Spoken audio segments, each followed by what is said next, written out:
నేను ఒక బీసీ బిడ్డగా నా వ్యక్తిగతంగా నా బీసీ వాళ్లకు ఒకటే చెప్తున్నా.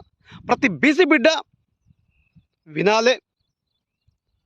ఎలక్షన్లు వచ్చినప్పుడు ప్రతి రాజకీయ పార్టీ వాళ్ళు ఏం ఆలోచన చేస్తున్నారంటే, బీసీ కుటుంబాలు ఓట్లేస్తే మన పార్టీ అధికారంలోకి వస్తుందని భావించి బీసీ కుటుంబాలకు రకరకాల హామీలు ఇచ్చి ఓట్లేపించుకొని అధికారం చేపట్టి బీసీ వాళ్ళకి ఇచ్చిన హామీలు అమలు చేద్దామంటే వాళ్ళకి మనసు ఒప్పదు.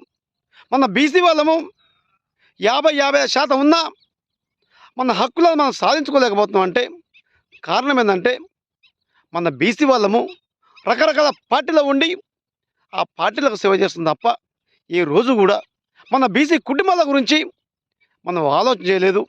మన బీసీ వాళ్ళము వేరే వాళ్ళకు ఓట్లేసి వేరే వాళ్ళకు అధికారం ఇచ్చి మన హక్కులను మనం అడిగినప్పుడు వాళ్ళు గద్దె మీద కూర్చొని మనం లెక్క పెడతలేరు. మన హక్కులను మనం సాధించాలంటే ఎన్ని ఉద్యమాలు చేసినా, ఎన్ని ధర్నాలు చేసినా మన హక్కులను సాధించలేం.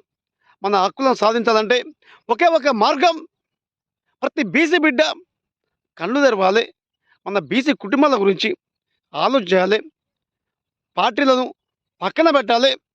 మన ఓట్లు మనం వేయించుకోవాలి. మనం అధికారం చేపట్టాలి.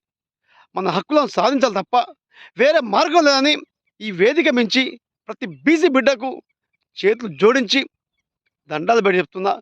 ఒకే ఒక్కసారి ఆలోచన చేయండి. మన బీసీ కుటుంబాలు కాపాడండి. జై బీసీ.